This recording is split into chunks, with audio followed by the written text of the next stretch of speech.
ایام فاطریہ ہیں، اور یہ ہمارے لیے صرف ایام عزا نہیں ہے، فصل بیعت ہے سیدہ کائنات کی طرح۔ سیدہ کائنات نے اگر قیام کیا ہے تو آقا امیر المؤمنین کی ولایت کے لیے قیام کیا ہے، دفاع کرنا چاہا انہوں نے۔ اس وقت سیدہ کائنات دفاع کر سکتی ہیں۔ آقا امیر المؤمنین کے لیے وہی چیز جو پیغمبر علیہ السلام نے وصیت کی ہے، اسی پہ آقا امیر المؤمنین عمل کر رہے ہیں۔ انہیں فرمایا کہ صبر کریں، اب وہ صبر کر رہے ہیں۔ اب جس نے دفاع کرنا ہے کہ اگر سیدہ کائنات قیام نہ کرتی اور شہادت پیش نہ کرتی، مزاحمت نہ کرتی، آقا امیر المؤمنین کا صبر بھی کم رنگ ہو جاتا۔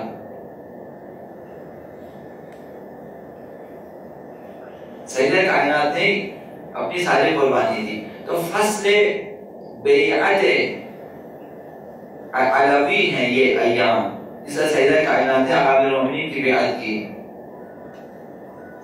لہذا نہ ان کے اپنے شوہر کے لیے قیام فرمایا، ولایت کے لیے قیام کیا۔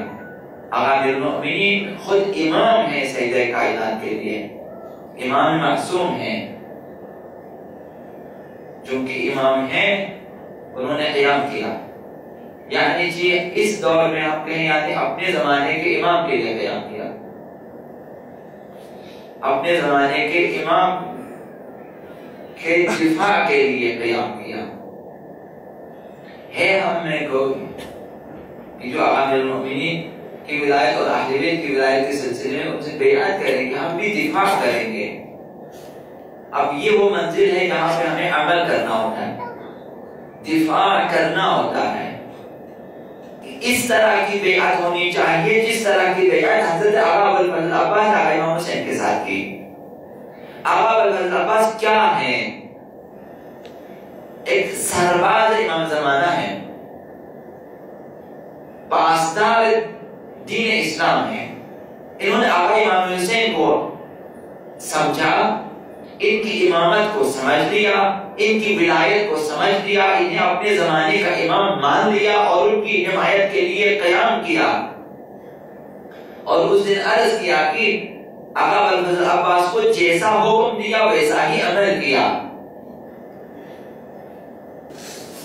یعنی یہ ایام دفاع از ولایت کے ایام ہیں۔ سیدہ کائنات نے بھی یہی کہا کہ اگر میرے سینے زخمی ہو جائے، میرا سینہ زخمی ہوتا ہے تب بھی میں دین کی حمایت، میرا دروازہ چلتا ہے تب بھی میں دین کی حمایت کروں گا، میرا محسن شہید ہو جاتا ہے تب بھی میں دین کا دفاع کروں گا، ولایت کا دفاع کروں۔ تو یہ فصل بیعت بحالی ہے کوئی جو اس وقت اس دور میں اس زمانے میں امام زمان کے لیے علمدار بنے، سقا بنے، مدافع ولایت بنے سیدہ کائنات کی طرح۔ یہ وہ زمانہ ہے کہ جس میں ہمیں سیدہ کائنات کی طرح ولایت کے لیے قیام کرنا ہے۔ چاروں طرف سے ہم پہ حملے ہو رہے ہیں، یہ ایام پکار پکار کہہ رہے ہیں کہ اے شیعو، اے منتظرین امام زمانہ، سوال ہے کہ زہرا فدا ہو چکی، زہرا قربان ہو چکی راہ ولایت میں، کیا تم فدا ہو سکتے ہو؟ کیا تم راہ ولایت میں قربانی دے سکتے ہو؟ فاطمی بننا ہے، یہ چیزیں کہاں تک قربانی دے سکتے ہو؟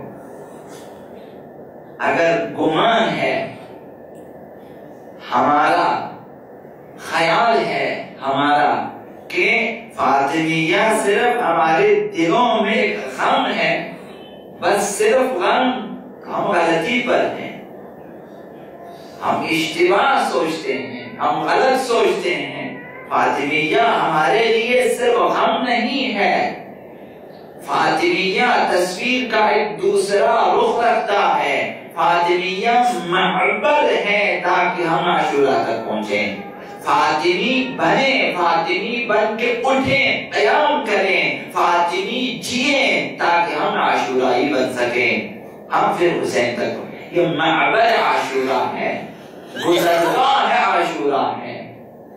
جس طرح غدیر سے ہو کر ہم فاطمیہ میں پہنچیں گے، فاطمیہ سے ہم پہنچیں گے عاشورہ، عاشورہ سے جا کر ہم ظہور کو پہنچیں گے. فاطمیہ یعنی ماؤں کی، بہنوں کی اور بیٹیوں کی چادریں. رمز و راز فاطمیہ یہ ہے کہ مائیں سوچیں، بہنیں سوچیں، بیٹیاں سوچیں کہ یہ چادریں جو تمہارے سروں پر ہے، اس کی قیمت پہلو یہ شکستہ زہرا ہے.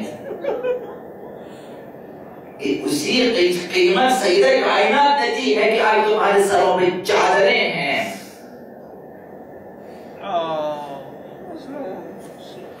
تو ان اہداف کے لیے ہے. ہمیں سمجھنا چاہیے کہ یہ فاطمیہ ہے، ہر شخص قیام کرے.